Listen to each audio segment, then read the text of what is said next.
What is up, y'all? Welcome back to another episode of Rip the Net. Hope you all are having a great week. My name is Eric. I'm Dre. And I'm Alexi. And we're excited to be here with y'all once again, bringing you all the sports and culture. Make sure to like, comment, and subscribe. Let us know your thoughts. We have a bit of a packed episode today, so we are excited to just jump straight into it. But before we jump in, how are y'all doing this week? Pretty good. It's been a good week of the sports, football / soccer, depending on where you're listening to this from. But exciting. I will say, actually, Chelsea lost today. But other than that, I wasn't expecting us to win, so it's not really getting my mood down. But other than that, it's been a pretty exciting week of stuff. So excited to get into it. Yeah, I can say I had a more exciting week. Hate watching Liverpool was successful on multiple occasions. Man United getting their dubs, so I'm a very happy camper, as they say. Okay. Cool, man. Word. So I know we've been kind of discussing this previously, but I know we all have differing opinions on what may be the biggest headline this weekend. So Alexi, do you want to introduce the first topic? Yeah, man. Playboi Carti. He dropped his album after, I believe, 5 years since his last album.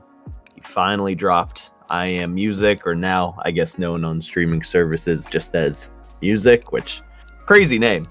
But with the drop, there has been really interesting reception, I thought, because obviously Playboi Carti and his music is, I would say, very hyped up in the online hip-hop community and just at large. I think more so than what actual listeners think across the world.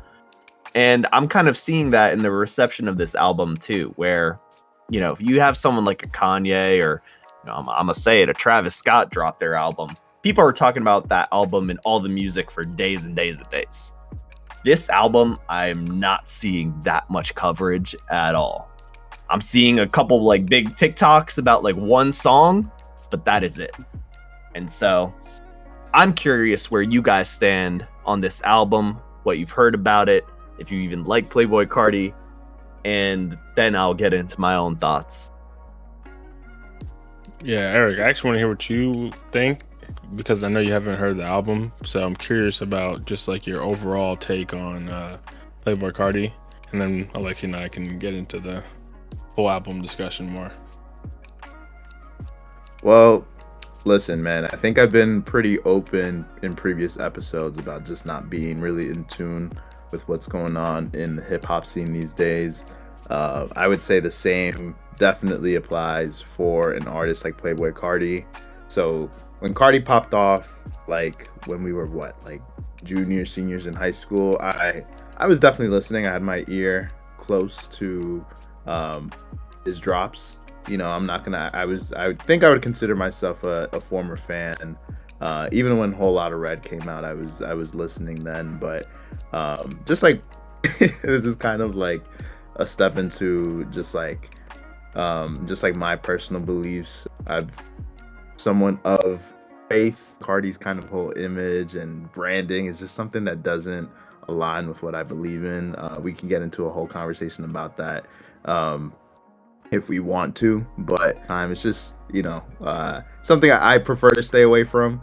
But I obviously also understand that he has a massive draw. He definitely has a cult following, and I have my opinions on that as well. But he's definitely someone who, I guess you could say, has established a new sound and has birthed a lot of artists. So I understand that he does have massive influence on the current state of music, but it's just not something that I really have my attention on. But obviously it was hard to avoid any of the headlines or any of the reactions that were kind of circulating this weekend. So all in all, what I will say is, even when I eliminate my personal, I guess you could say, conviction over Carti's music, I personally just do not understand how fans can choose to stay loyal to an artist who Lexi mentioned it's been 5 years. It's been like 4 years and change, right? It was like end of 2020 that he dropped his last album.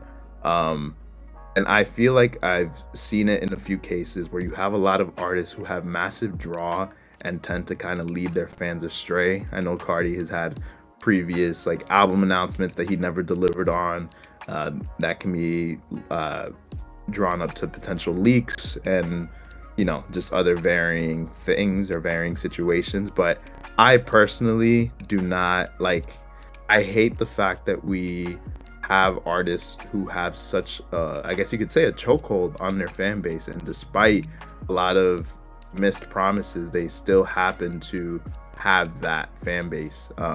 And so obviously the cult fan base of Carti was woken up by this drop, and they've been active on the internet. And I personally, like, I just don't understand. I can't wrap my head around it, especially when like I said, everything aside, the sound of the music is also not something that I feel like I can personally say I enjoy. So those are my general takes, but excited to hear what y'all have to say about the album itself.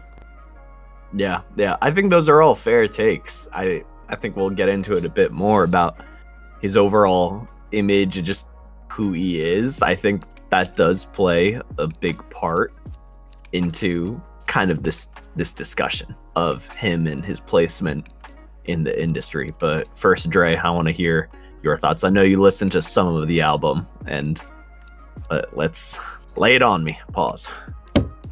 Crazy pause.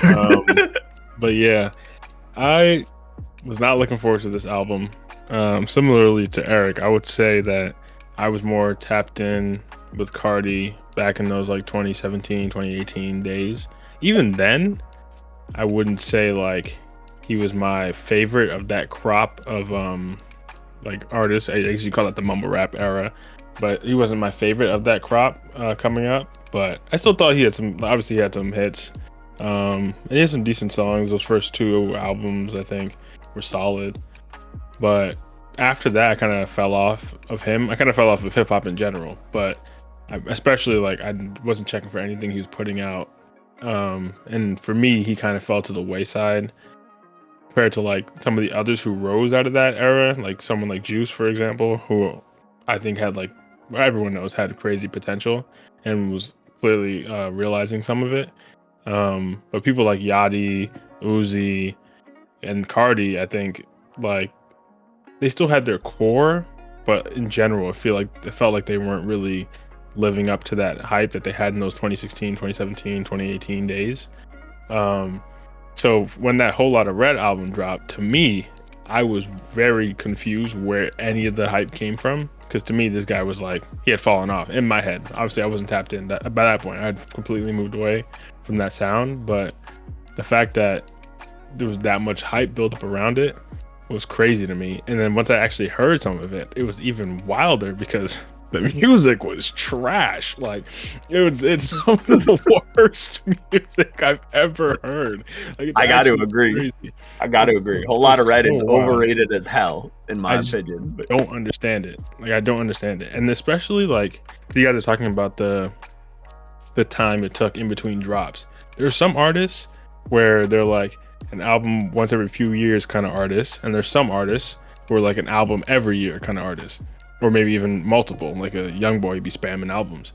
But the difference is usually those who take a few years to drop another project, it makes sense and it feels warranted because there's a certain level of quality that goes into the project that you're like, okay, I can understand why it took you, whether it's sonically, like you're switching something up, or it's because there's a story you want to tell, or like a theme you want to portray that took some growth from you. That I'm like, okay, like obviously Kendrick's an obvious example at this point, but like something like, okay, he took time to make something like Mr. Morale. It made sense because of the thematic nature of that album. Carti is on a release schedule for someone that has a high level quality of music, but he's dropping music as if he's dropping an album every month. The music is not good. Like it doesn't make sense that it took you 5 years to make an album that sounds like it could have been made in a week. Especially given maybe I'll give you a month if you have to like get all these features together. But the actual quality of it, it makes no sense unless you're just like chilling for 4 years and you're like, okay, actually, let me like throw something together just to defeat these people who are simping over me. And this, I don't even want to get into the fans yet, but the fans, they're worse. They're low key on par with like these Twitch gooner sims for these like female Twitch streamers, bro. Like it's just like this like their equivalent. But we could get into the fans in a second. But as for the drop, I think before we get to the music, really dive into the music, the drop itself, I was not planning, like I said, I was not planning on listening to this album. I didn't even know it was dropping. But then I'm subscribed to Zeus and Bilu's obviously YouTube channel, and they've been streaming, and they were going to stream to listen to the drop. I just tapped in as it was leading up to it. I tapped in like around like 12:30 on I guess we call it Thursday night, midnight, whatever, just to see like what the reaction kind of was. And I hopped in the stream and then not listening to any music. I'm like, what's going on? Like, I thought Carti was dropping. And then apparently the dude pushed the album back to like 3 a.m. And I'm like, this dude has built up hype off of capping. Like that is literally his career. Is like he is a certified. Him and Kanye, I've done that same thing over and over. Crazy. It's crazy. And it's like one of the most unhealthy relationships I've seen with an artist in recent times, maybe ever. Like it's really unhealthy. Like this dude just constantly caps, and people are just like they get mad, but he can keep doing it. It's like it's called like artificial scarcity, where like he's making it seem like, oh, there's really not that much out there. But really, like, he has it, bro. He has the album ready. He's saying, oh, I got to delay it a couple more hours. We got to polish up the mix. Like, first of all, Young Thug on the album did not sound mixed, but we'll get to that. But we got to polish up the mix. I got to clear some features. Bro, you've been working on this album for 5 years. What are you clearing the night it's supposed to drop? It doesn't make any sense. But the thing is, I respect it to an extent because he's been able to build a career that's equivalent to someone with a lot of talent without actually having the talent. But it's all through the marketing. And I honestly, to an extent, like that's really respectable. Like it's honestly, it's a different tactic. It's a different path, but it takes a certain level of grind to be able to cultivate a mindless horde of fans that will just do whatever you say and be ready for you whenever you drop. And the thing is, it works because once he drops, everyone, like their mind is wiped of the 5 years. Like all the capping, they're fed for another 5 years.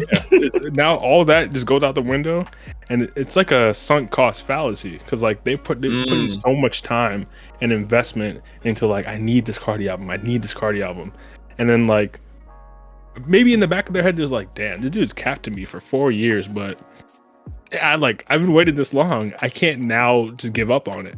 So now when it drops, they have to act like it's the best thing since sliced bread because they've been waiting for it for 4 years. Imagine waiting for 4 years and you're like, damn, this actually isn't that good. Like no one's gonna admit that, bro. Like, but yeah, especially off the rip, no one's gonna say that. Especially off the rip, and everyone in the comments on all these like reactions, anyone who's like, yeah, this actually isn't that good. They're like, no, you just don't get it, bro. You don't get it. And like, that's the #1 cope response I've ever seen on anything. Like, you don't get it. Clearly, everyone just wants to be in on something that other people don't get. It's like the iPad kid's favorite artist, but I can go for days. So I'll let you jump in. Yeah. No, I think everything you and Eric have said so far have been very fair takes.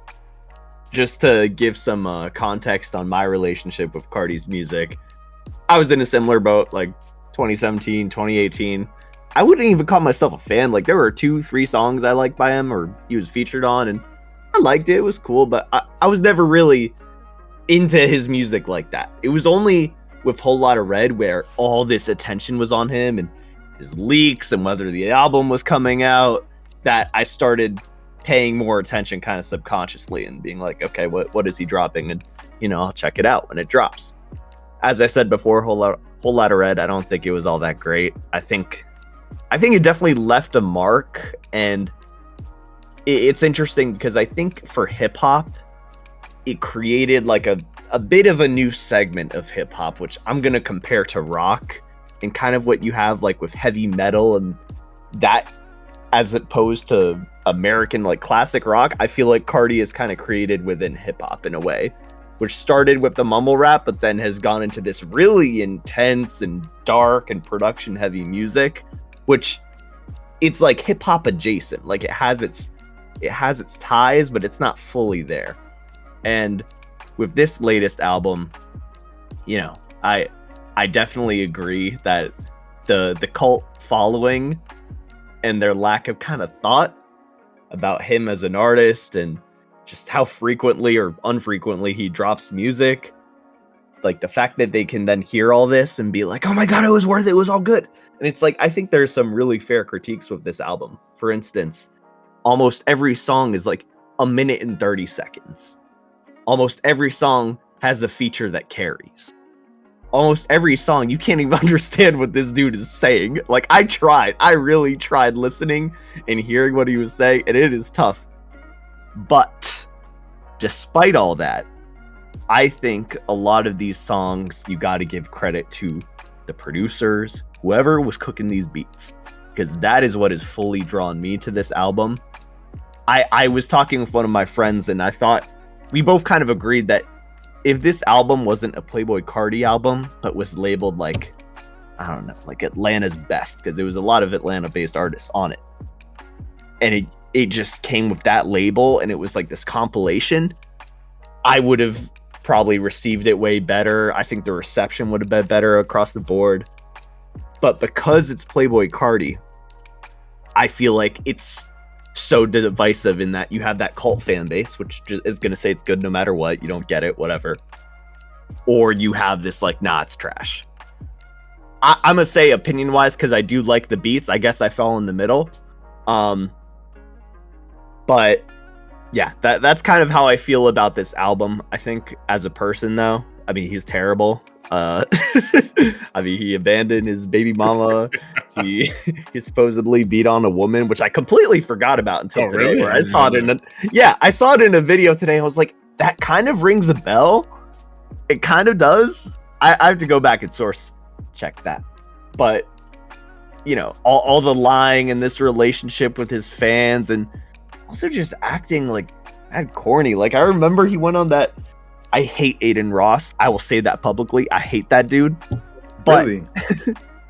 yes, we're not gonna get into that right now. We're not gonna get into that.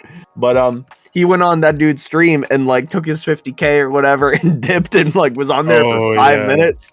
Like, that is a crazy thing to do. You are a public figure, and still people defend him. So I don't believe in like saying this dude is untouchable in music and like he's a GOAT, top music, whatever. I think it's really interesting music that he's assembled and put together, but I'm hesitant to like attribute all of that to his name, especially with this album.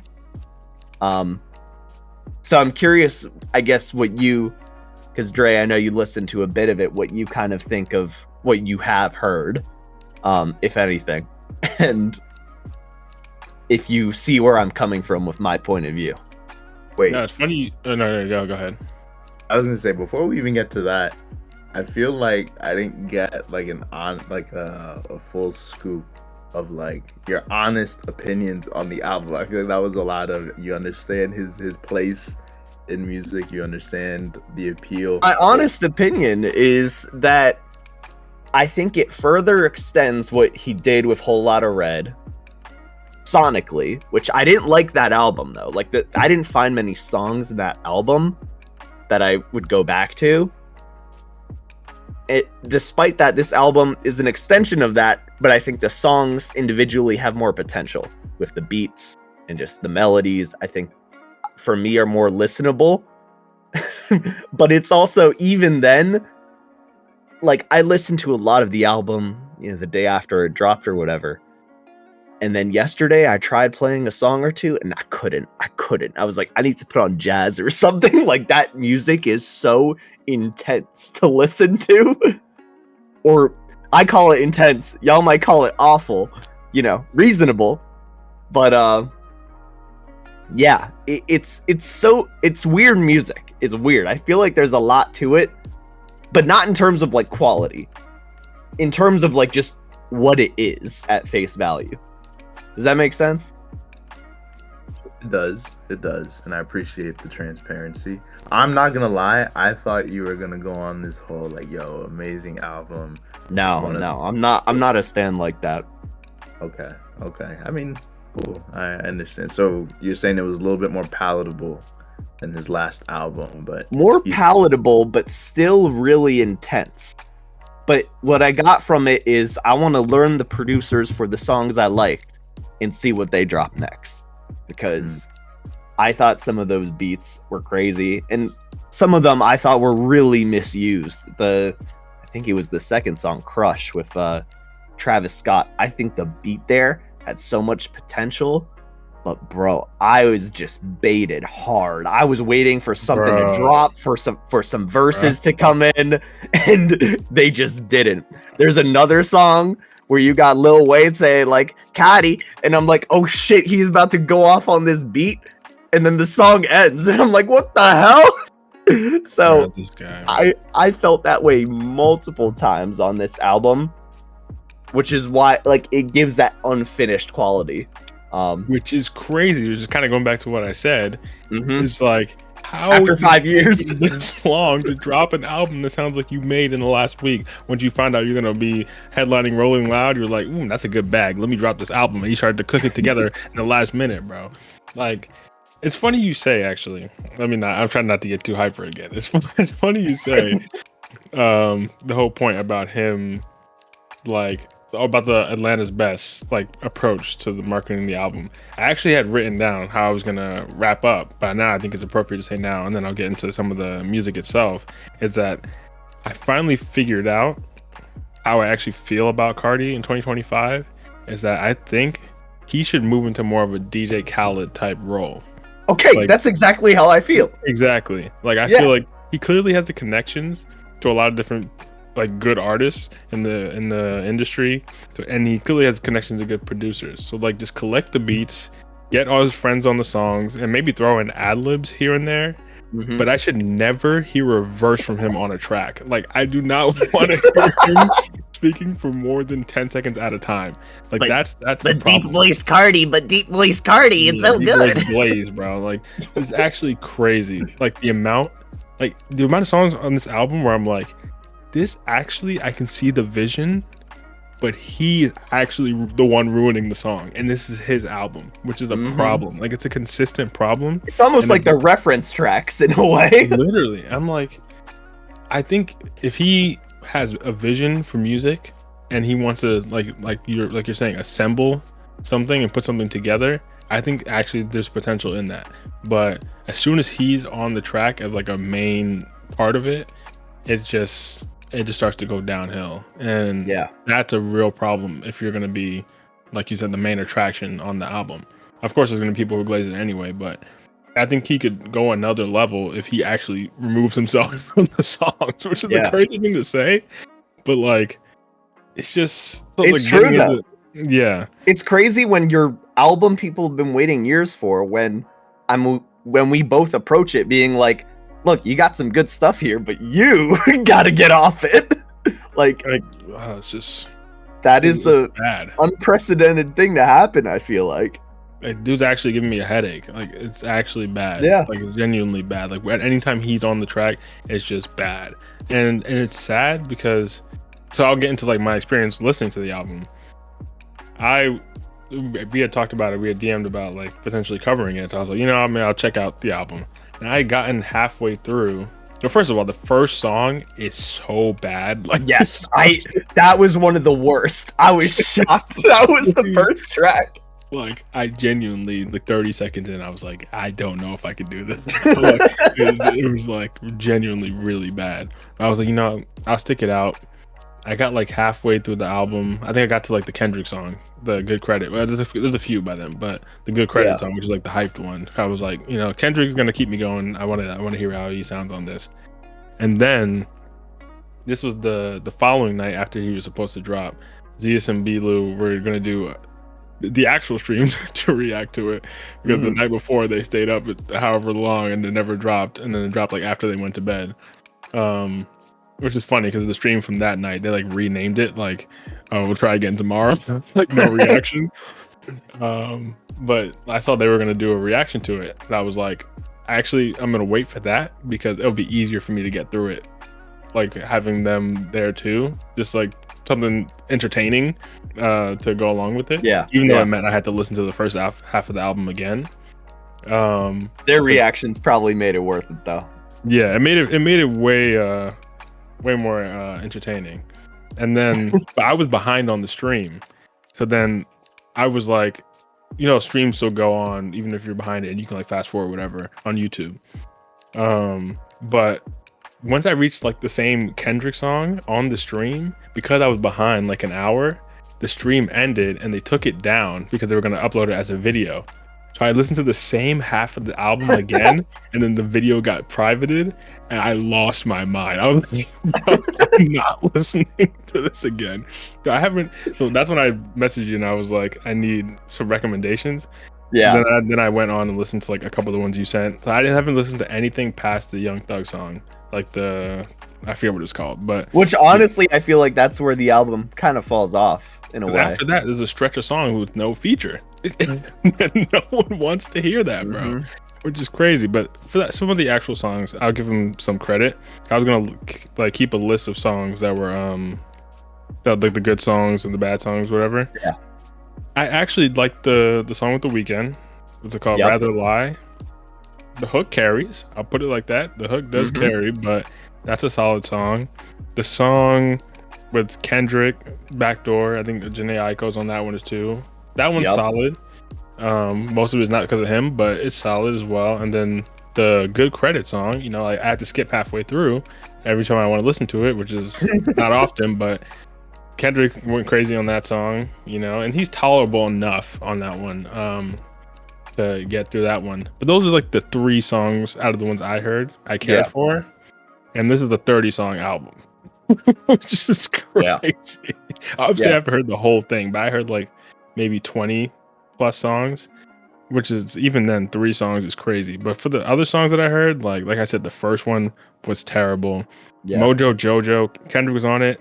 Well, he was like ad-libbing Carti's like verse. That couldn't save the song, bro. Like that. It reminded me of like what he does with Baby Keem, where I was like, you could just do that song better with Baby Keem instead of Playboi Carti. Exactly, because Kendrick's ad-libs are good, but they enhance an already good verse. Like, you can't save crap, bro. Like, it just like there's only so much you could do with that.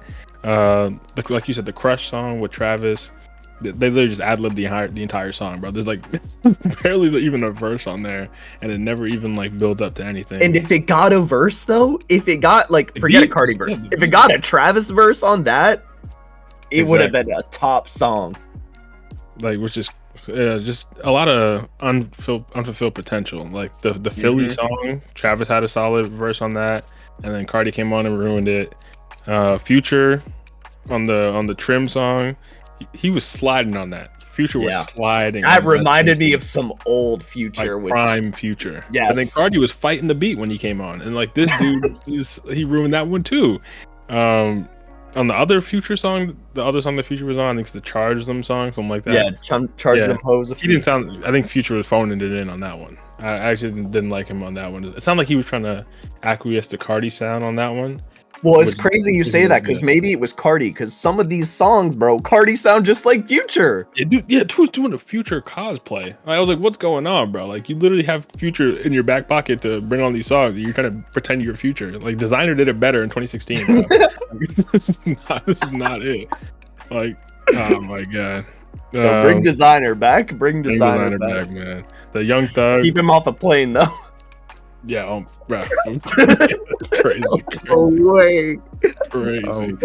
Yeah, only taking Greyhound from now on. But yeah, the Young Thug song, I feel like maybe that was the song he was delaying to get Thug on the album, but the mix wasn't really. Dude, no, apparently that was originally a Young Thug song featuring Gunna, I've seen online. From before he was in jail. Which leads to my point of that being the song I'm seeing most people talk about. And it's an old Young Thug throwaway. That's crazy. That is so crazy. And Ty Dolla is barely on it. And I like Ty Dolla. I thought he was good in like the 2 seconds he had. But yeah, I was looking forward to that, but he was barely on that. But yeah, most of these, like I said, there's a lot of unfulfilled potential on a lot of these songs. And I feel like Carti's approach to music, it sounds like he heard about Juice WRLD like one take freestyling his songs, and he was like, yo, I could do that too. But then like no one told him that like he doesn't have the talent, bro. Like all these songs sound like he literally was like the first take he did of like, and nothing written obviously. The first take he did, he's like, yeah, that's good enough, bro. Travis is about to get on it, like he'll carry, or like Future's about to get on it, he'll carry. Like it sounds like he actually doesn't care, which is so disrespectful. Like, I mean, I'm sure for the fans it doesn't matter because they're gonna think he put his heart and soul into this. But like, yeah, the actual output sounds like, yeah, I actually don't care about what I have to say. Like, someone will come on and make the song sound good for me. So it was just overall, it just wasn't hitting, man. I used to think people were trolling. I genuinely used to think people were trolling, like when they were saying, like, look, glazing Carti. Like I thought that was just like a big inside joke. But now I'm realizing like these people are serious. Like they're bro. Very serious. I'm gonna break your heart with this one. Everything other than the Young Thug song, the second thing I've seen the most relating to this album being, damn, why Kendrick on this, bro? Get Kendrick off the album. He's ruining it. What's Kendrick doing, bro? Crazy. Like, Kendrick giving them the stimmy. This is crazy, bro. It is crazy talk. And that's a whole other discussion too, because there's debate around Kendrick even being on this after he was dissing Drake, talking about working with Atlanta artists for a check and, you know, acting as a moral superior, and then working with Playboi Carti, who clearly is not the most moral person. So there's a lot of debate there. I think it's a semi valid point, but if it was a Kendrick album featuring Carti, then I'd question it. But I see this more as Carti went to him, Kendrick's been popping off, and he was like, sure, why not? Yeah, that's fair. I heard somewhere, I think maybe it was just like a rumor that Kendrick like executive produced it. I think that was a rumor. Okay, good. Yeah. But even then, still him, not even on the moral side, just on like the music side. I have like a lot of respect, obviously, for Kendrick's ear as an artist. He'll know way more about music than I ever will. But like, I gotta question your ear a little bit, bro. If you're co-signing this music, I gotta look at you a little bit sideways, where I'm like, this ain't like, obviously it's Kendrick, so he's an artist. He can adapt, and he can like he did on the Good Credit song, he can elevate anything. But I gotta look at you a little bit sideways, like, really, this is the sound you're co-signing? Because there couldn't be a bigger gap between the stuff Kendrick's putting out and the stuff Carti's putting out. Like the gap is crazy. Just in terms of effort, like they're taking the same amount of time to put out an album and then listen to the albums. Like, that's crazy to me. Yeah. But you know, Kendrick, like you said, he's on top of the world. He has like, I think he's pushing 110 million monthly listeners. Like, I'm sure the dude doesn't care what I have to say, but yeah, this just wasn't it. Yeah, I think at the end of the day, once A$AP Rocky drops, and he hasn't dropped it in probably 5 years as well, something like that, I think then people will be like, yeah, that Carti album really was not all that. I stand by, though, liking parts of it. I think just from like, if I take him as a person and everything out of it, just from a listening experience and what I would put on if I'm driving or working out or whatever, I'd give it like a 7 tops. And that's because of the songs I like. The songs I like, I really, really like. I didn't actually name them. Let me name those real quick. And the other songs you're about to name, these are all the songs you like. So I'm going to name my favorites. And okay. I still think there are some flaws with them, but they're my favorites that stand out. I think Crush with that beat, solid. Radar's beat is really good. All of these, forget Carti's performance. I'm talking mainly about the beats here and whatever features they got. Rather Lie, I'm in agreement. Backdoor, agreement. Toxic, I really like Skepta's verse. I think that beat was really good for Skepta. And then both Future songs, Charge Them Hoes a Fee, Trim. Good Credit, Wake Up Filthy, which for me is a top song featuring Travis. And then shockingly, this was only Carti on this, but Cocaine Knows, which I'd put also as probably my top song from the album. It's such a heavy, bass-heavy, dark song. I love it. It feels like crack. It's a bit tiring to listen to, but I can deal with it because something about it draws me. And then lastly, We Need All the Vibes with Young Thug, Ty Dolla $ign. That's like a summer anthem. This dude Eric talking about Nokia. Nah, this song is the real anthem. So it was funny. That's what I gotta say. I'm not gonna make you change your rating or anything. Like for me, I'm giving this like a 2 max. like it's really bad. Like if I'm looking at it, I can review it from a critical lens and then a personal lens. A critical lens, I'd put it down like a 4.5. From a personal lens and just how I listen to music in my day-to-day, I put it higher. And I hope you listeners understand what I mean when I'm saying I can kind of get that. what you're saying. Because I can respect something like as a artistic finished product and then how I like it. As the artistic finished product, I can't put this that high. I can't. But as something I like to listen to, maybe, a little bit of brain rot in me, I put it up there. Which is funny because something I like to do with albums is which is why I think the length of an album is really important. Because like some artists, like I assume Carti, is just spraying and praying. Like I'll drop 30 songs and hope something latches on. But you named, and I'm not saying these are all the songs. That's what I asked before. But like you said, there's maybe others that you like too that aren't your favorites. You named 10 songs. Oh, I named 10. Yeah, out of 30. I don't see you can get to above a 5.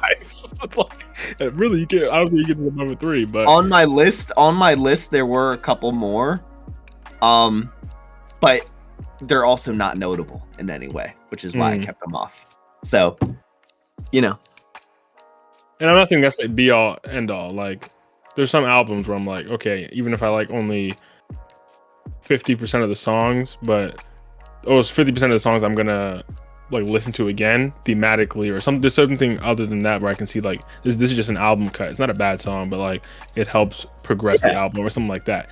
It's like Mr. Morale. Mr. Morale you can put as a 10 for artistic quality and everything, but as a listening experience in your daily life, I know nobody's listening to that frequently. Yeah, there's only 2 songs in there. I will. Like I'm putting that at like a 2.5, not a 2.5. That's disrespectful. Like a 5 on a listening rating. So, and to be fair, some albums are better.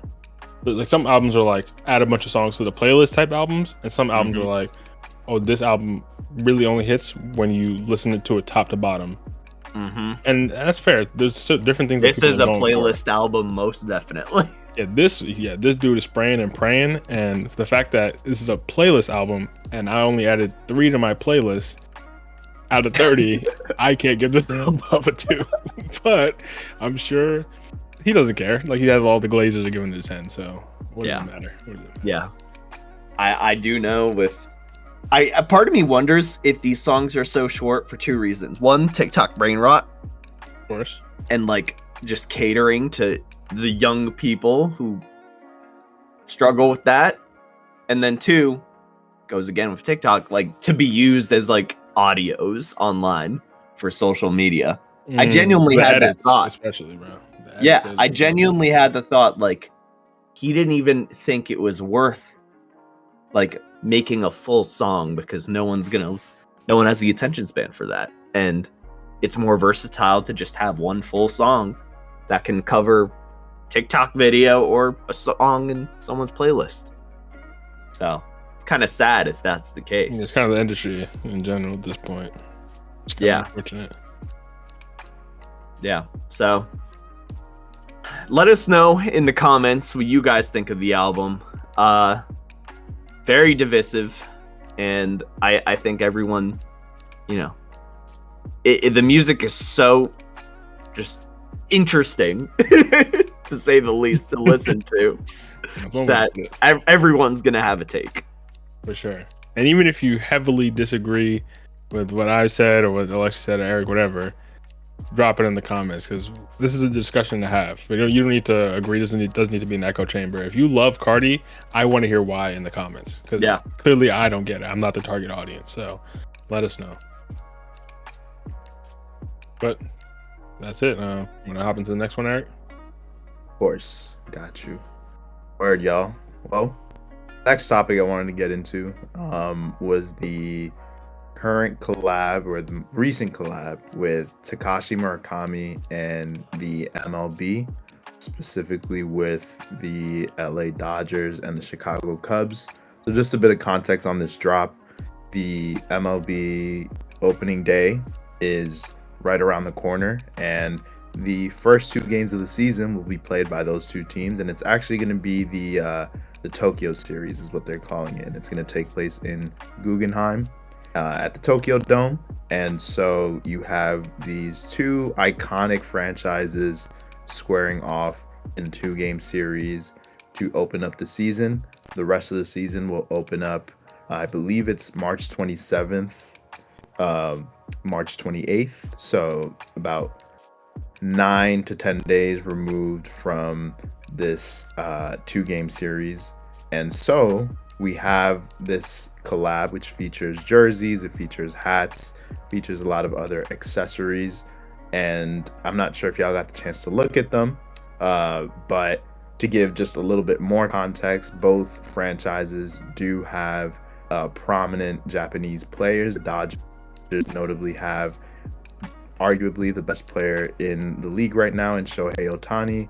They also have Yoshinobu Yamamoto, who was a recent signing. I think he signed the offseason leading into last year's 2024 season. But yes, and then the Chicago Cubs have Shota Imanaga, and then there's Seiya Suzuki. So prominent Japanese players, and so they have this really huge 2-game series coming up. Lots of excitement going into it, so why not drop a collab with Murakami? So have you guys had a chance to look at the drop, and if so, what are your opinions on it? Yeah, I did not see anything about this until you brought it up. And just to give some context on how I feel about Murakami, this dude has been spamming collabs since like 2014, it feels like. And I can only take it for so long, dude. Like, I think his stuff is cool. I do generally... Okay. I generally like his art and what he does, but I dislike the commercial aspect, and just... It literally feels like he collaborates with everyone. I mean, in fact, hold on. He just collaborated with Louis Vuitton on 2 full collections, and now he's got this Fanatics, like, MLB drop. Like, that is crazy to me. I feel like when you're an artist, you want to give a bit of a higher class, you know, some show off your art and show that it means something. And so when you're dropping clothes or that are like made in like European factory, actually no, probably made in China, but you know, attached to European luxury brands, and then you're dropping clothes literally made in Nike sweatshops, like for this latest MLB stuff, it's confusing and it's annoying for me to see. So it doesn't have to do with the MLB, it's more so on the Murakami side. It feels random. Yeah, fair. I'm not even that tapped in to the, like I said before, into the fashion scene and all that. And even I know this guy bams collabs, bro. He is the #1 bag chaser. And I ain't mad at it, bro. I'm honestly not mad at it. All these other, like you said, all these other designers are keeping like the certain air of like exclusivity to it. And that's cool, but you know, Murakami's bank account is probably crazy, bro. This dude. Well, I remember this dude was broke. Like during COVID, he like posted on Instagram saying how he had no money, and I was like, 1, how? 2, there's no shot you're in that same position right now with the amount of collabs he's done. Yeah. Maybe that's why he ramping it up even. maybe that's it. Honestly, I'm not mad at it. Like, some of the stuff looks cool. I mean, it's pretty standard. It's just like once you know it's a Murakami collab coming, you kind of know what you're getting. It looks cool, but nothing that's like I'm like if I was a big baseball head, or even like I know of Otani and that kind of stuff, and maybe better Eric.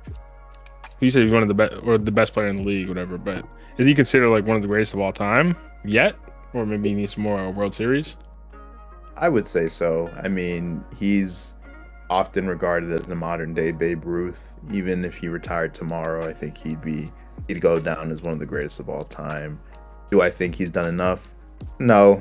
He's still had a very short career in the league, but I think, and even many will say, and I will say myself as someone who watched the series, he didn't have a great World Series this past year, and people will not like.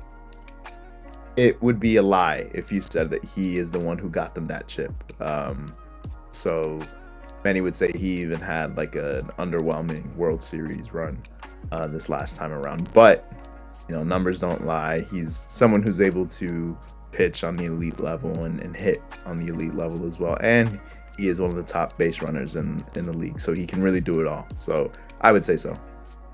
Okay. Yeah, that's kind of the impression I got from him, even not following baseball, like just seeing he kind of gives off the impression like the peak performance is going to be so like untouchable that even if he doesn't have the greatest like longevity or whatever, that he's going to be up there at least in those conversations. But all of that is to say, like seeing like the Otani jersey with like the Murakami like cherry blossom type thing, like I'm sure even to me who's not even into baseball, I'm like, man, I'm sure that'd be cool to wear casually and stuff. So I'm sure for Otani fans, there's a reason why this is sold out. But yeah, like Alexi's saying, it's not doing anything crazy for me. I think it's cool though that it's a clever collab with, like you're saying, like the tie-in with the Japanese players doing the series, or like the preseason thing in Japan, and then having the Murakami collab. It all kind of ties in nicely.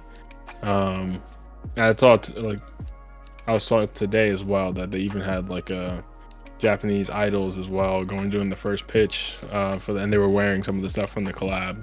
So all of this kind of just tying together nicely for like a cultural thing, especially because it seems like especially with Otani taking over the league, but the Japanese players in general, that Japan is going to be really tapped in with the MLB, or they have been, especially with Otani. So I think it's smart, even if it's not the most exciting for us anyway. Maybe it is for them. I agree. I think with that connection to Japan and the players, it is smart as a concept. I just think it maybe could have been executed better with more effort. I think like looking at the product, like the hats are cool and like that's what I would expect, and like be like, okay, yeah, that makes sense why it'd sell out. But everything else really feels just kind of thrown together. So I just wish there was maybe a bit more intention with the designs and making them stand out a bit more, or even like expanding it to a collaboration with not just Murakami but like also other Japanese artists. Like that would have been cool to see. I think the concept is cool, but the execution's kind of 5 out of 10 for me. Interesting. I personally will say, man, I am looking at the pieces and I'm a fan of them. This looks to me like a very wholesome collab. I guess I'm thinking more similar to what y'all have alluded to, is the Japanese fans who are probably super excited to see these huge names come in, because they don't get to see a player like Otani play year round, right? We as Americans have the luxury of having the MLB right here, and so we have the top talent in the world consistently. So I think this is going to be like a really fun series. Like I think I'm just happy for that like young fan who may be super excited, and now they have something kind of like a piece of memorabilia to be able to to purchase and then be able to look back on this. And the fact that this kicks off the 2025 season, I think makes it that much more exciting. And these are, again, 2 iconic franchises. So this will be one of those things where it's like, like maybe in the moment it's not seen as a big deal. I know Alexi has mentioned that Murakami has had a number of collabs, but I'm just thinking about just like the memory that they will hold. Right now the Dodgers are on a historical run, unfortunately, and so these pieces I think will definitely hold high value in the years to come. So I understand though. I look at some of the pieces, and if I'm looking at it from an unbiased just standpoint, I can understand the desire for just more intentionality, or just, like looking at the flowers on a jersey, like, like it doesn't look like it took that much time. But even on a personal level, I think I will overlook that, and just because I never, I don't know, I don't own any Murakami pieces, but I always see it as like this wholesome high-end brand. So I appreciate it personally, but definitely understand if y'all aren't, or I guess Alexi isn't a fan of the execution. But that doesn't do enough to just like sway me and say this is a bad collab. I think I stand on, this is like a little cool piece.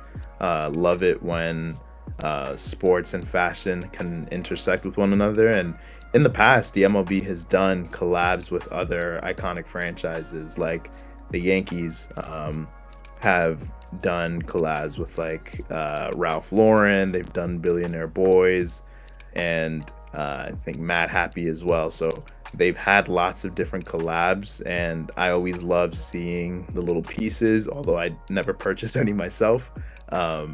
Undefeated is another name that stands out. So I always like seeing the MLB collab because I don't know, it's cool to me. It's cool.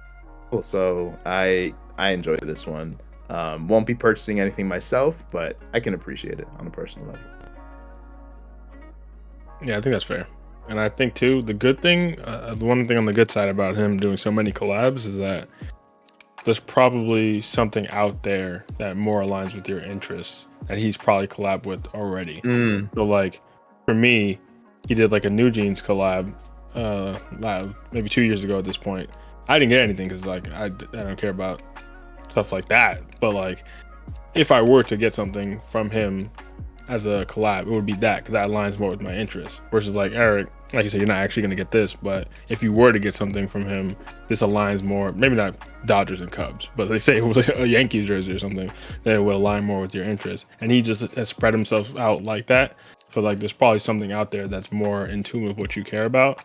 And like he's probably done a collab with something in that field. So yeah, that's a good side to that as well. I think that's a fair take. I think, if there is a real intention there to, democratize his work and make it so anybody can afford or buy a version of his work that's related to something else they like, then you know what? I can respect it. But this one, I'm not a fan of, and I'm not planning to be a customer. So, but overall, if you like it, you like it. Fair. Okay. Cool, man. All right. Well, to kind of continue on this, this collab theme, one thing I did want to talk about is Tyrese Haliburton of the Indiana Pacers recently, this past week, wore a custom pair of Pumas that had just like this Degeneration X, so WWE branding on the tongue, as well as just like throughout the sneaker. Not sure if y'all got a chance to see it, but one thing that I think made it especially interesting was the fact that he wore these against the Milwaukee Bucks. And for those who may not know, the Indiana Pacers and the Milwaukee Bucks have like a secretly, like a low-key beef or rivalry, I guess you could say, that has been brewing recently. I believe it was last year. Tyrese Haliburton hit a game-winning shot in the in-season tournament and did the Dame Time celebration in front of Damian Lillard. There was also an incident not too long ago where Giannis scored a franchise record 64 points, and the Pacers decided to take the game ball and give it to one of their rookies who had scored their first bucket of their career.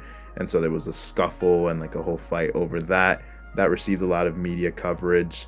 And so this game winner, even though it was just on a random day of the week, may seem insignificant, but I think it just adds to that little list of just interesting moments that I think these two franchises have had with each other. And it seems like the Pacers have kind of had the upper hand, which I think is interesting because Haliburton is kind of like the new up-and-coming star, whereas Giannis is widely regarded as one of the top players in the league.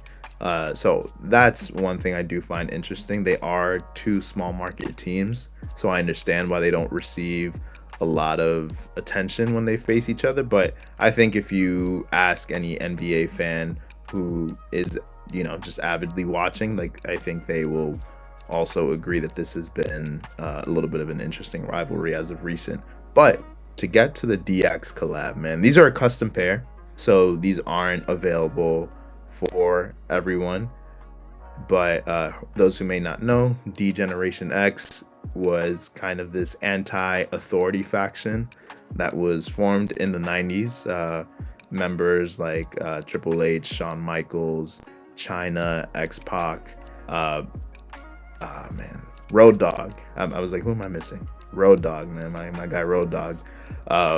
Just this like really, I guess you could say, iconic faction that made its way back into wrestling in the mid 2000s as well. So they've kind of been if you ask any wrestling fan about DX, I think they will all say great things about it. So the fact that I see a young superstar like Tyrese Haliburton, who is more or less our age, wearing this pair and happens to have a really good game in these sneakers, I just personally, on a personal level, I really thought was great and was a lot of fun. But I want to hear what y'all think. What did y'all think of the sneakers? Did y'all take a look at the pair, and any thoughts or opinions? I always like seeing custom sneakers. I kind of feel like it was a bigger thing like almost 10 years ago than it is now, and I'd love for it to kind of be trendy again, like whether that's with NBA players or just individuals. I feel like there used to be so many small businesses of people making cool customs, and all with their own history and ties to a brand or franchise. So as a trend, I want to see that more. I'm glad he's got that on the court. He could keep these Pumas though. These are not for me. This reminds me of like slime from Nickelodeon, and I mean, it's blue, it's not orange on the shoe, but yeah, I'm just, these are a firm pass for me. I don't want to see these again. Interesting. Are you looking at it from like a casual sneaker? Like, I'm looking at it from, because I know within basketball it's like a thing to have really loud and vibrant colorways and shoes, but I just think other ones do it better. Okay, fair. Word. Okay, how about you, Dre? What do you think? I'm so like, I'm torn because like probably like every other WWE fan ever, I also love DX. Like I think it's very hard to not love DX. Just because one of my favorite wrestlers ever, Shawn Michaels, is one of the main members of it. But the actual shoe itself, like I think it's more for the like knowing it's DX. I can get more of a sentimental value out of it. And it makes me not hate them or anything like that. But the actual look of them, like I'm not ever rocking these. Like you said, from a casual perspective, I'm not ever rocking these. On the court, I can see it a little more. I hate the jerseys that he wore them with. Like the clash is just it looks really foul. But I can appreciate knowing he's a WWE fan as well. I can appreciate him rocking something like this. It's just something cool, something fun, something different, rather than just your standard shoe. And it seems like Triple H was involved with it as well. So that whole package I can appreciate, but the shoes themselves, yeah, they're not really doing much for me. Glow in the dark type beat. Interesting. Okay. I hear you about the little, like, the choice to wear them with the city edition jerseys. It's hard, man. But I guess we are living in that age where we grew up in an era where players had to wear sneakers that matched their uniform. We are no longer living in those times. So, me personally, as someone who understands that Puma is just never really seen as like a top competitor against brands like Nike and Adidas, I appreciate these sneakers. I understand and agree that the execution isn't the best. Like, these aren't the best looking sneaker out there, but I just like looking at it from perspective an NBA fan, a WWE fan. I always like when those two can intersect. There was a SmackDown episode less than a year ago, like shortly after the playoffs last season, where Tyrese Haliburton and Jalen Brunson had like a little bit of a standoff in the ring, and I thought that was a lot of fun. Haliburton was wearing a Stone Cold outfit. He had the little jean shorts, the black boots. So I appreciate the fact that that's someone who is so, I guess you could say, a very popular player in the league, is also an avid fan and showcases his fandom. So I guess the little kid in me looks at these and I enjoy them, man.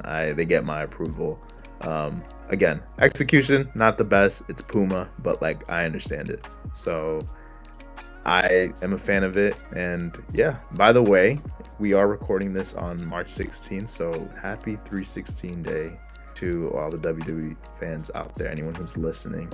But cool, man. Any other thoughts on this pair? That's actually a crazy coincidence that happened. Yeah. I didn't even peep that. Especially considering that he wore the Austin outfit. That's actually funny that happened to be the case. But I will say it is cooler. It becomes just a tad bit cooler because he actually hit the game winner in them. That does add a little bit of like, okay, fair enough. But like I said, other than that, nothing crazy. Right, that's what I'm saying, man. Game winner in these sneakers, man. Put them on sale right now. I guarantee you, people will go ahead and buy them. Oh, on sale? I don't know. You should put them on a shelf and never wear them again. But no, like a display. These are real brick by bricks, bro. Yeah, like put them on a display in his house and be like, oh yeah, game winner sneakers I wore, whatever. But yeah, on sale, I don't know how well these would do. I mean, maybe the WWE fans will show out, but I don't know what the actual crossover is. Like we might both be into both. I don't know how much that'll actually come out in sales. I'm gonna say with it being Puma too, man. They've dropped collabs with like Nintendo, Scooby Doo. Like they've done a collab with everyone, and I don't think a single one is sold out. So something like this, that would be tough on the shelf. That would be tough. Definitely. I don't know. I see this more as like maybe if you're not gonna wear them, like a collectible item. If I had the means, I would definitely purchase these for the right. Yeah, but these are so cool to me. I don't care, man. Waiting to see an NWO collab. That would be really cool too. And that's easier to pull off with the colors, to be fair. Black and white. For sure. Word. All right, man. That's all I have. So to wrap this up, Dre, do you want to take us home? Yes, sir. Let's get into the Champions League. I don't know if you guys saw it. Hopefully you did. Hopefully you're tapping in every week with us. But a few weeks ago, we did a kind of a long segment where we went into our Champions League predictions. And we did basically the round of 16 at the time. And we also did our winner picks at the time. But now the round of 16 has played out in the last few weeks, and the quarterfinals are actually coming up in almost a month. So there's a bit of a gap. So we won't get into our quarterfinals predictions just yet. We'll do that in a few weeks as well. But I just think we should do a round of 16 recap because we have our predictions. I have them written down for what we all predicted, and we can go over those results and see where we got stuff wrong, because that definitely did happen. And then we could talk about some of the more exciting events of the round of 16 as well. So hopping into it, we could start off with, actually, let's do it like this. For the wrong predictions, because we all went through each matchup, and funnily enough, Eric is actually the one who admittedly watches the least soccer out of the three of us. But actually, Eric got the most predictions correct. So I just want to give a shout out to you. I know just based off of whatever. I just think off top, I want to give you your credit. You actually got the most predictions correct going into the next round. We all did get at least one wrong, so the brackets are kind of cooked. But in general, you got the most predictions correct. So I want to give you your respect for that. But then let's actually go into the matchup. So Arsenal PSV on aggregate, Arsenal won that 9-3, a blowout, and we all predicted Arsenal will win that. So not much to talk about there, unless you guys have anything to say about that. I didn't think so. Yeah, exactly. I'm gonna skip over Atleti Real. We're getting to that one. I'm gonna skip over Liverpool PSG. But just to make it just to run by them really quickly, Real obviously won their matchup and PSG won their matchup. We all predicted Liverpool to win that matchup, so we all got that incorrect, and we'll go more in depth on that in a second. But that's the first one we got wrong there. Aston Villa versus Club Brugge, apparently. Aston Villa won that one 6-1. We all predicted Villa to come through on that one, so it was pretty comfortable for them. I thought it'd be a little bit closer, but Brugge just didn't have anything for them. Barcelona took out Benfica 4-1 on aggregate. Pretty comfortable for them as well. We'll get a little bit more into that matchup a little bit down the line, but comfortable for them. Dortmund took out Lille, whatever. And the only one to get that right was actually Eric. Alexi and I went with Lille on that one, just for hoping for something a little different. But Dortmund came through, and I actually didn't watch those games. I'm not going to act like I did, but I did see the highlights, and it actually seemed like that second game was really entertaining. So I wish I had actually caught that one. But it seemed like Lille were a little unlucky. Like they had a questionable pen go against them in that game. But very questionable from what I recall. Yeah. But the next up, Bayern Munich absolutely destroyed Leverkusen 5-0 on aggregate. It was comfortable for them, and I did not see that coming. I predicted Leverkusen. Alexi predicted Leverkusen, but Eric, once again, he predicted Bayern. The name value comes through, and they went through very comfortably to the next round, where they will face Inter, who dealt with Feyenoord. I think we all saw that one coming, 4-1. The second game was a little closer, but in general, pretty comfortable for them as well. But anything that stood out to you guys from that first round before we hop into some of the more individual matchups? I mean, yeah, I guess Dortmund, man. I really wanted them to fail. In my heart, I wanted them to fail. So seeing them go through was upsetting. And even though they likely will lose to Barca, I'm still scared. You never know. Shout out to the big names, man. Y'all didn't let me down. Something like we did discuss this a bit at the time. Like, even though they have teams that are in form, teams that are better coached, all these kind of things, there's something to be said about one pedigree in the competition and just having a lot of big name talent that can get you through in those big games. Football heritage. There's something about it. And we'll save this one for last because there's one matchup where that became more clear than ever. But we'll save that one for last. But first off, let's actually jump into the PSG and Liverpool matchup. Actually, Alexi, you want to talk a bit about that one? Yeah, it was shocking to say the least.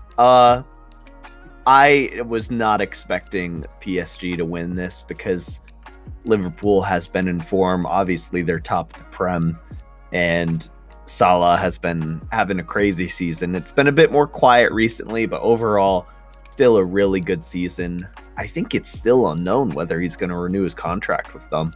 So there's some debate there.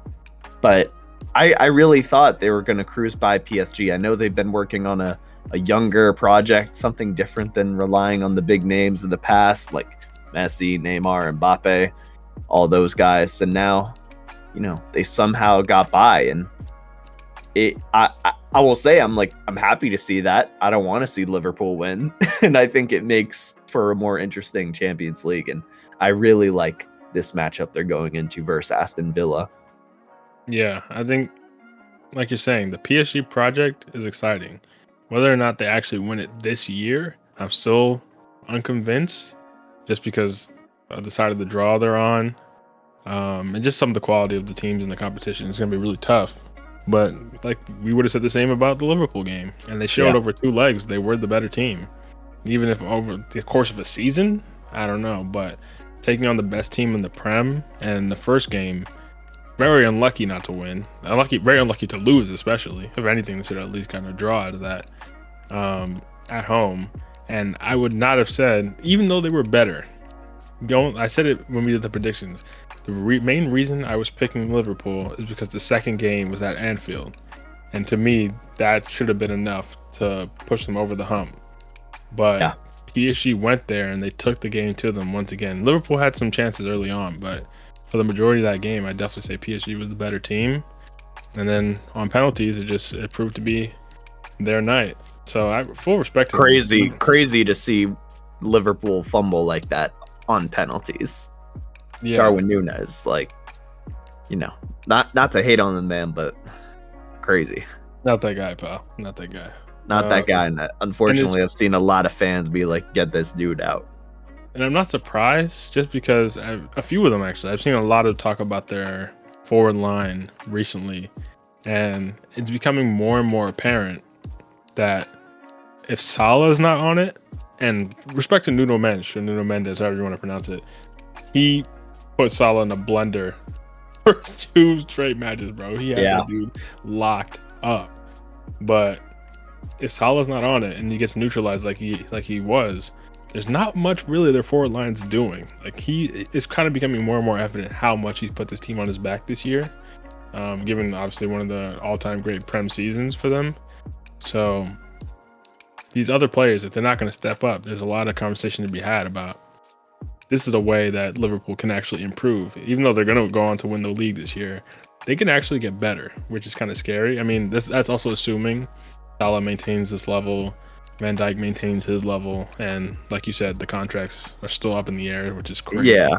I want to stop you there, though, because real quick, that I want to say with Liverpool's position right now in the Prem, I feel like it's less so because of their quality and more so everyone else not having a great season and everyone else facing different issues. Not to say that they haven't been good and haven't been doing well, but I don't see Champions League winners in that team. I think they had the potential to go through this tournament, and I assumed that. But at the end of the day, I think they've played better in the past under Klopp. I agree. I think the peak Klopp teams were a different level. And completely. I know people are really excited about Arne Slot, and I think too, like, he's done well this season. But I think you have to also take into account the fact that Salah is putting on such a clinic this season that this is not a level, like, obviously Salah is always good. He's always one of the best players in the league, but he's not like Klopp had this version of Salah every year and he was still doing crazy things. Yeah. So I think this may be a little bit, like, I agree. I think it's a little bit of pump the brakes on Liverpool, even if they do go on to win the league, which is still great for them. But if we're assuming next year City's a bit more on it, Arsenal's a bit more. Arsenal's injuries have been crazy, like, and some of these other teams are just a little more competitive. This has been one of the easier leagues to win in recent years.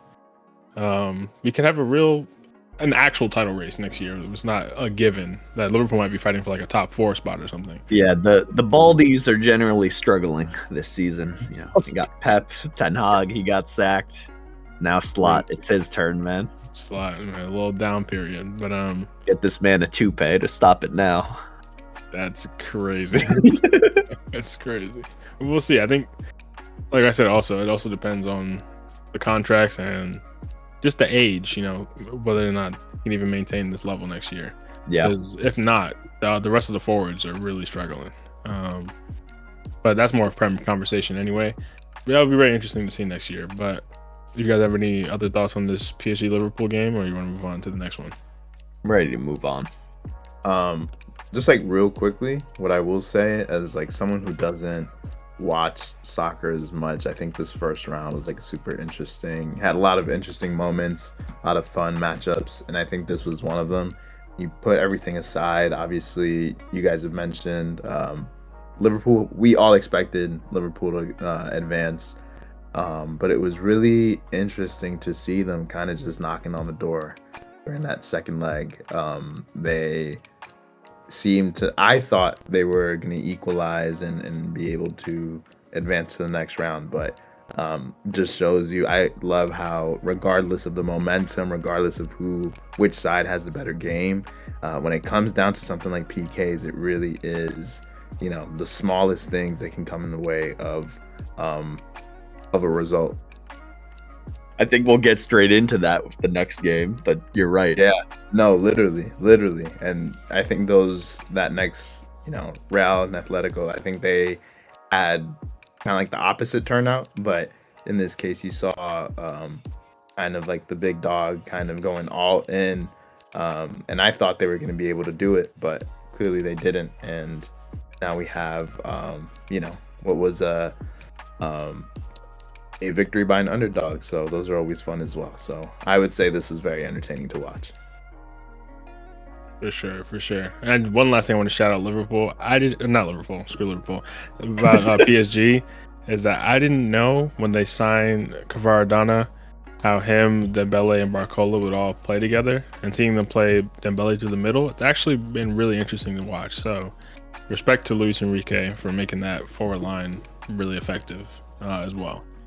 But yeah, since you guys already teed it up, why not talk about probably the most climactic game or matchup of this round of 16, the massive Madrid derby, Real Madrid versus Atleti. And like we alluded to earlier, despite how well a team might play, there's just something you can't really account for, and that's, or maybe you can always account for when Madrid are involved, and that's just heritage and magic when it comes to this competition.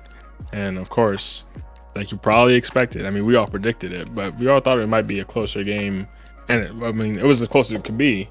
And of course, Real Madrid go through on penalties in controversial fashion, but things just happen to work out for them. Yeah, what a series of games. I really felt for Atleti.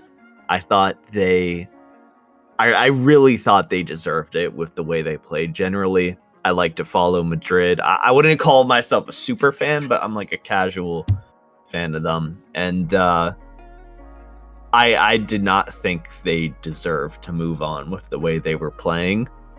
But it really was just that magic and that luck they always seem to have in this competition.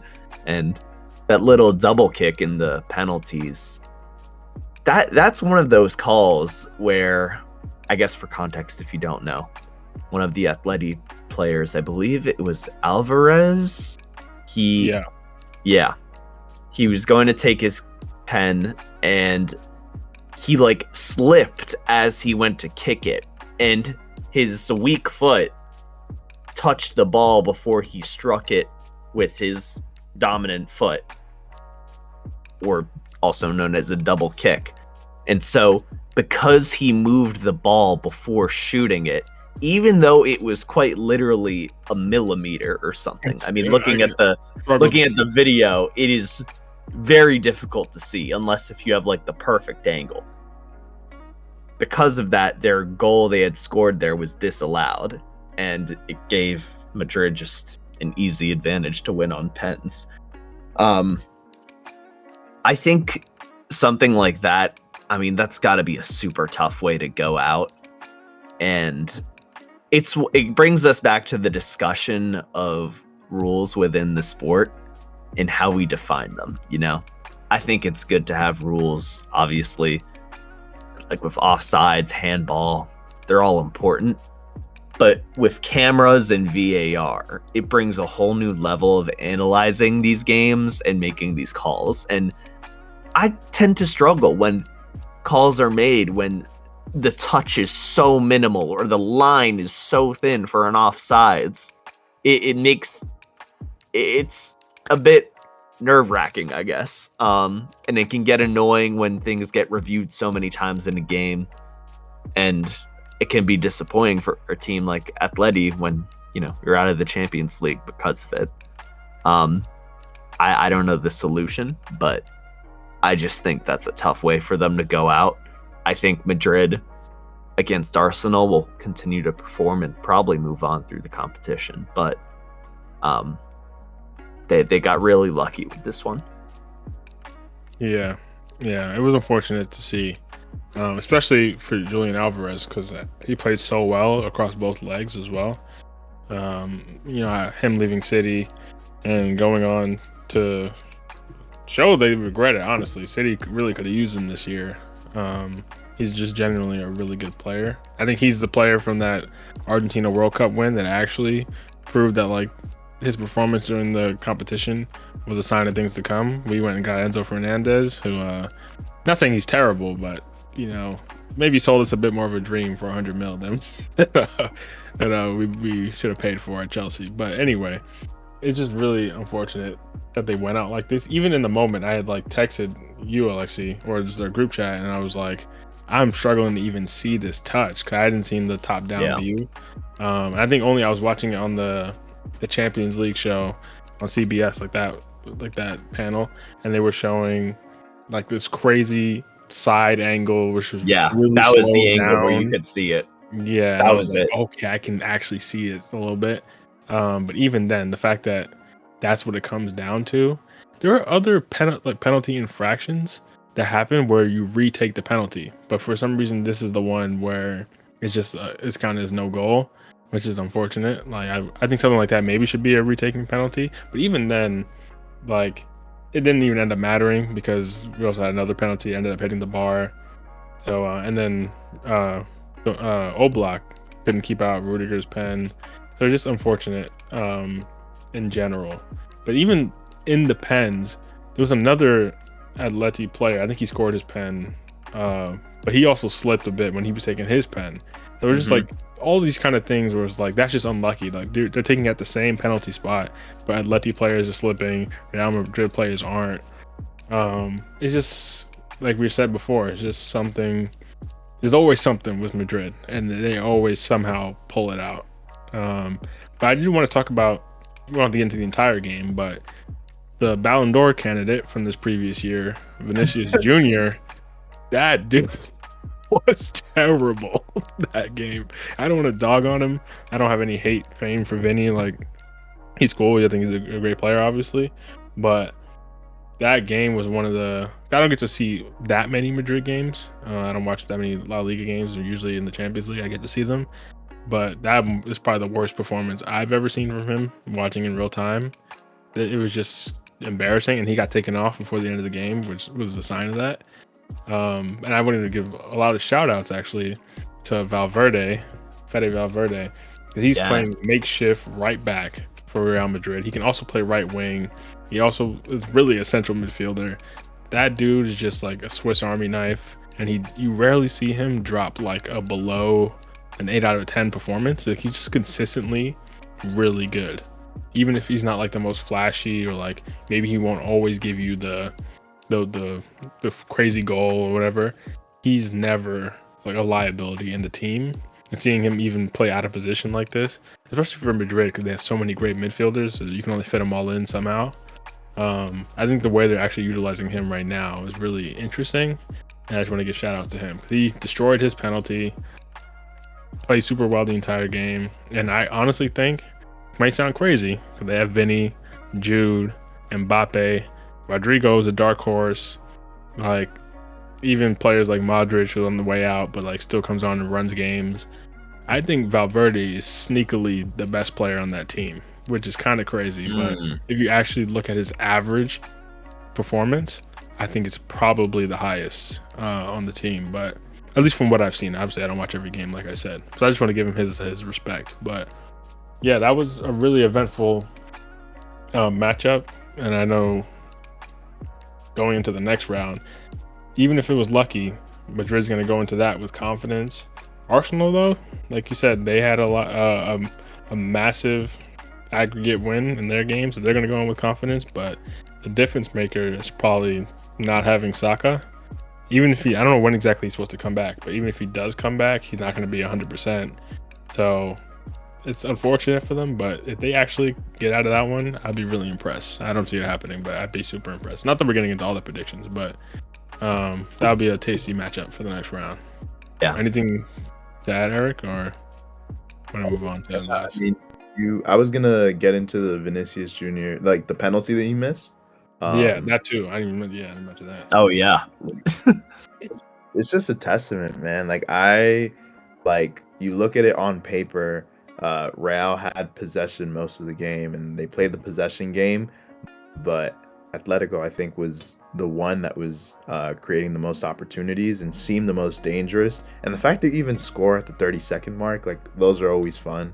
So the game started off intense, just like right off the bat, and you have all these missed opportunities from Real, and in the end, even their game-winning goal is nearly saved by the keeper. So again, goes to show that even the better team can go ahead and lose in a two-leg matchup, right? So I am excited because we had Real going pretty much, I had them going all the way. So even though I'm not a Real fan myself, I do want to see how this does play out. But the fact that they won just by the skin of their teeth, I think just adds to the excitement. So we'll see how they do in the future. But interesting to see them in a vulnerable state, no question.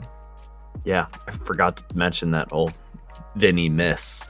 I mean, you touched on it a bit, Trey, like just his performance in that game being kind of dreadful, but missing a pen like that in those circumstances, I mean, I really thought Mbappe was going to take it too. I'm sure in the moment he was really mad he didn't. Just crazy to see. Yeah, which is wild because Mbappe won the pen. Yeah. And I don't get, it seems like Madrid have some kind of rotating system between Mbappe, Vinny, and Jude, I think. I've seen them all take pens. So I don't really know. I don't really like that setup. I think you should have like a confident go-to guy, but I'm sure they all want to get their goal tally up. But you would expect, the way people talk about Vinny is that like these are the moments he thrives in. Like he's like the Champions League, Real Madrid heritage. Like the reason why he was even a Ballon d'Or contender or favorite was because of that Champions League run last year. And to see him choke like that was honestly really unexpected, but it was just a testament to his entire performance. But speaking of someone who actually does perform, no, I'm not going to dog on Vinny like that, but to speak on someone who did perform anyway this past week. The game, maybe not the most competitive. I think they beat him all 3 times they played him, or maybe one was a draw, but Barcelona versus Benfica, at least Rafinha has been going crazy against them every time they face them in the Champions League. But once again, Barcelona, possibly the most entertaining team to watch on the planet right now. They went ahead and did what they handled their business like we all predicted them to against Benfica. I specifically wanted to highlight Lamine Yamal because this game, and I don't want to get too hyperbolic or whatever, but just like the actual things he did in the game, like the pass to Rafinha for his goal, or his first goal, I should say, and then like that finesse shot, kind of like almost looked like a cross type shot that he did for Lamine's actual goal. Just like next level talent. I know everyone has said that already. How old is he again? 17. Jesus Christ. 17. Like, it's crazy that he only like we thought Mbappe was cracked at his age, which he certainly was. Yeah, he was, to be fair. But this might be that next level, and like this next Messi Ronaldo rivalry potentially. Yeah, I mean, Yamal has been outperforming Mbappe for sure. but long term, there might be that potential. It was a shame he got injured for a bit of this year because his numbers aren't going to reflect it. But just based on and similarly to Madrid, I don't get to watch that much Barcelona.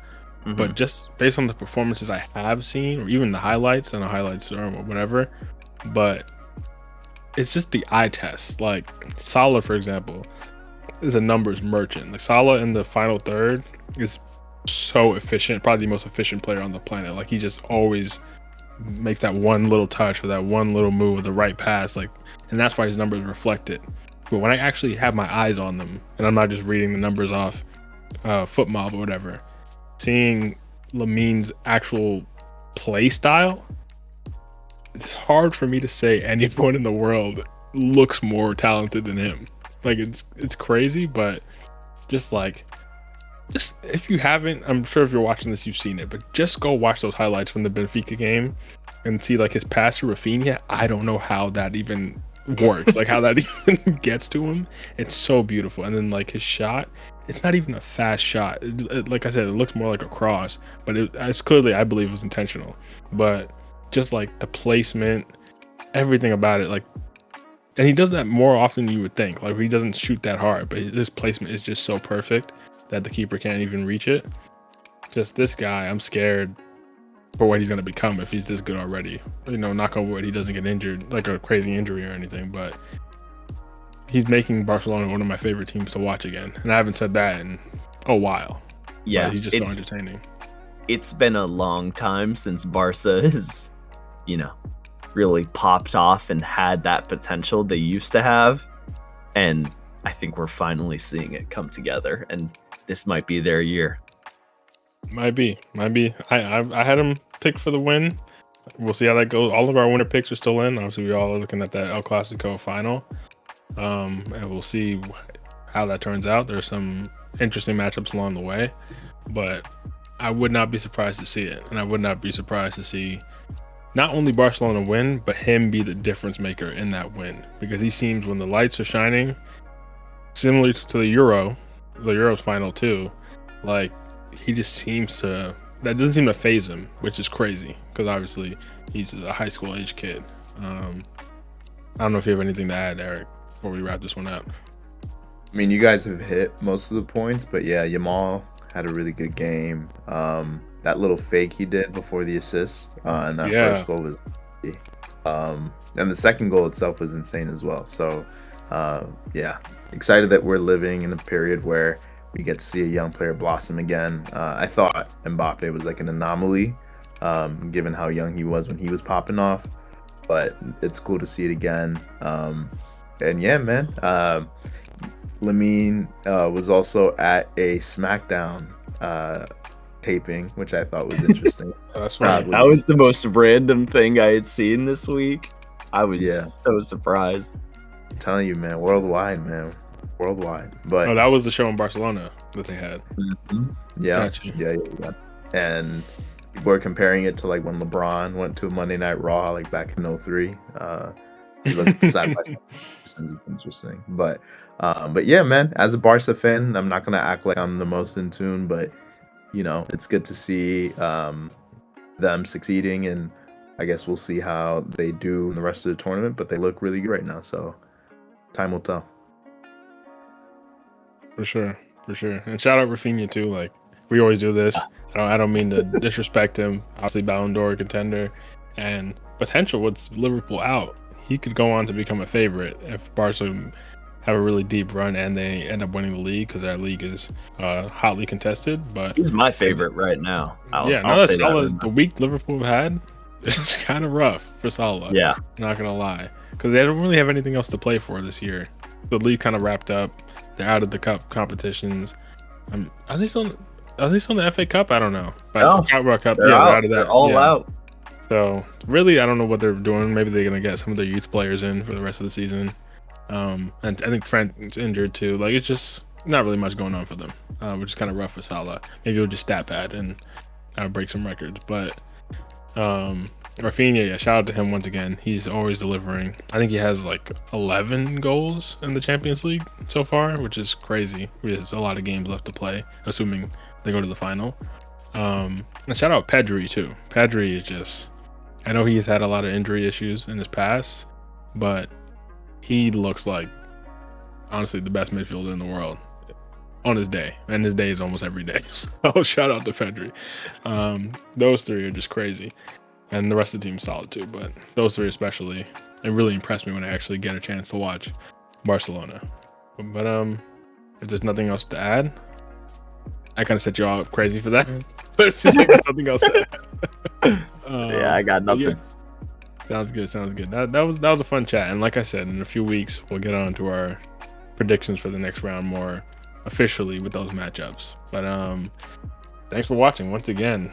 Great episode this week. We had a lot of topics, a deep one. I think we're pushing like an hour and a half, maybe pushing an hour 45 soon. But we had a lot of cool topics this week, a lot to get into. I'm about to say whole lot of red. That I am music, where I am capper, I am liar, I am fraud, I am trash. That discussion lasted a little longer than I expected, but like I said, let us know what you think. Let us know what you think about Champions League, about the fashion stuff we touched on this week, everything. We'll have a lot of segments dropping. Like I said last week, like I'll say next week. Tap in with us. We're keeping it going. Rip the net to the moon. But thanks for joining us. Yeah, thar. Whoa. Hey. Yeah, I'm off this. Oh, like Mike Tyson. Okay. Mike, I didn't mean that, bro. But yeah, see y'all next week. Peace out, y'all.